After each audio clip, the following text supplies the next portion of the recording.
Okay, so today we are going to talk about first aid kits and actual emergencies that you're going to face very likely in hard times.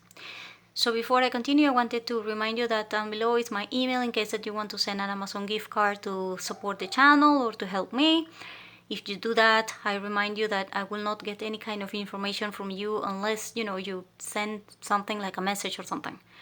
Anyway, if you have a question or whatever, please post it in the comment section because sometimes I get it in emails and quite frankly, I don't read emails that, are not specific or I don't know the person that is sending them or whatever.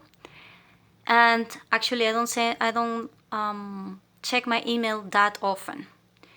So, having said that, I'm going to talk to you today about this topic. So here's the deal. If you want to have a first aid kit, because by the way, not everyone will have it, you belong to a very small percentage of population because most people will not have first aid kits. Most people will get medicine kits, which is not the same. So here is some background for you to, realize what you're dealing with. Medicine kits are personalized for you, for somebody that you love or whatever, and you can never, ever, ever give medicine to anybody at all. Like really. Because the person that you are giving the medicine might be allergic, and if she or he is allergic to the medicine, you might actually kill them. Like really.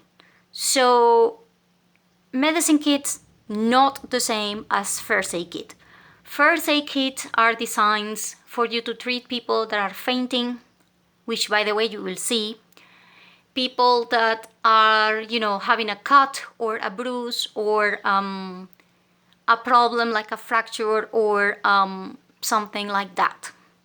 And basically, the first aid kit depends, what you put in it depends upon your training. Because I have seen that a lot of people will buy tourniquets and stuff like that, but here's the deal. The rule about you using a first aid kit or you doing whatever you do in life, the rule number one is do not harm, okay? Because if you harm, then you're making problems worse. So no harm.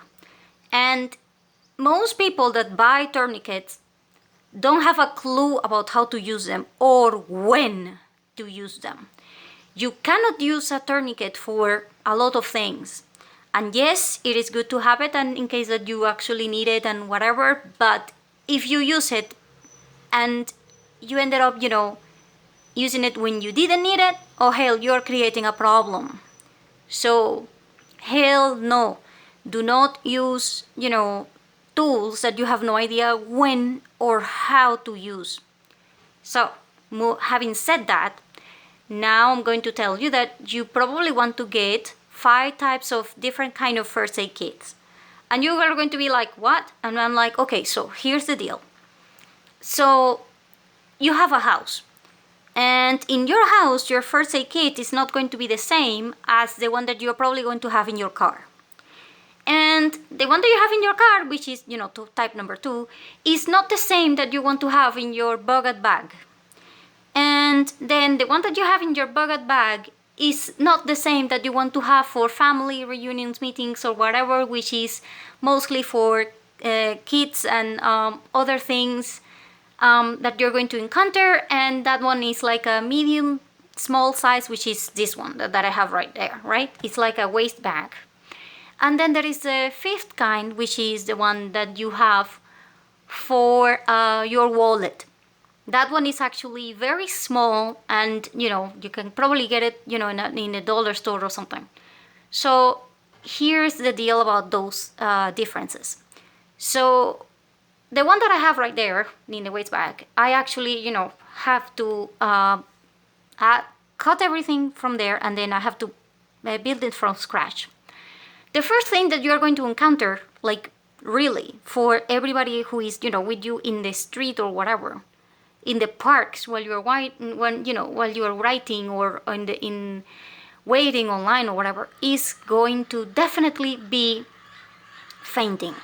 You are going to face people that are fainting because they haven't eaten, because they haven't drink anything properly, and because they're having panic attacks, and you do not get enough oxygen to your brain and whatever, and then you faint.